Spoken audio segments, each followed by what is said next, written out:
Bienvenue sur Top Sheets. Dans cette vidéo, je vais vous montrer comment vous pouvez arrêter d'arrondir les nombres dans Google Sheets de deux manières différentes. Pour cela, il vous faut aussi comprendre les deux cas de figure qui font que vous avez des arrondis dans Google Sheets. Ici, vous voyez des nombres qui sont tous 1,23 ou 1, mais quand on clique sur la cellule, on voit qu'il y a beaucoup plus d'autres chiffres derrière la virgule. Et c'est le cas pour toutes ces cellules. Pourtant, on n'affiche qu'un chiffre, voire deux chiffres ici derrière la virgule. La raison en est le format. Et ici, on a un format nombre. Si je vais ici dans le menu format et nombre, on voit qu'il y a une coche derrière le nombre. Quand je vais sur finance, par exemple, je vais aussi sur format nombre et j'ai une coche à côté de finance. Donc, c'est le format de la cellule qui fait qu'il y a un arrondi. Et là, j'ai 1, 2, 4. Si j'avais 1, 2, 7, le chiffre qui apparaîtrait, le nombre qui apparaîtrait, c'est 1,24. Donc, il y a vraiment un arrondi. Le deuxième cas de figure où on peut avoir un arrondi, c'est, vous voyez ici, j'ai un nombre affiché avec 11 caractères dans chacun des cas.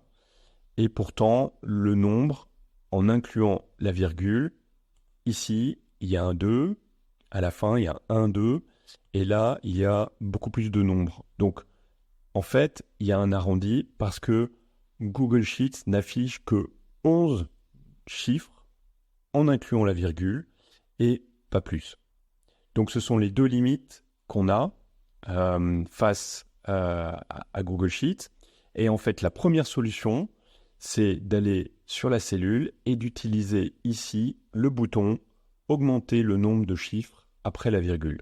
Et quand je clique ici, j'ai les chiffres qui apparaissent les uns après les autres. Alors, il y a tout de même encore une autre limite. Je vais continuer à cliquer ici sur ce bouton et vous voyez qu'au bout d'un moment, il s'arrête de montrer les chiffres. Il y a une limite dure dans Google Sheets. Il ne va pas afficher plus de 16 caractères, virgule inclus. Donc, la première solution, c'est celle-là. Et la deuxième solution, c'est la formule tronquée. Et pour cela, elle fonctionne avec deux arguments. Premièrement, il faut donner un nombre ou un chiffre.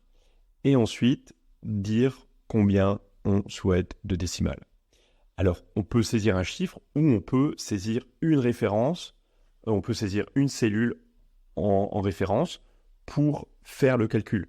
Donc ici, par exemple, je vais prendre cette formule. On voit bien que là, j'ai beaucoup de chiffres derrière la virgule. Je vais prendre cette formule et je vais la copier à côté. Et donc là, avec le chiffre 4 qu'il y a derrière, dans le deuxième argument, j'ai demandé 4 chiffres derrière la virgule. On peut faire la même chose ici avec cette formule. Et donc là, on a 5 chiffres derrière la virgule. Et on peut augmenter, on peut mettre ici 6 chiffres, on peut mettre 7 chiffres. Et donc, on voit vraiment qu'on a 7 chiffres derrière la virgule. Alors, cette formule, on peut augmenter le nombre de chiffres derrière la virgule jusqu'à avoir 11 chiffres dans la cellule en incluant la virgule. Et si on veut aller au-delà, eh bien, il faudra utiliser ce bouton pour pouvoir augmenter le nombre de chiffres après la virgule. Voilà, j'espère que cette vidéo vous aura été utile. N'hésitez pas à regarder l'une des deux autres vidéos pour continuer à progresser dans Google Sheets. Ciao!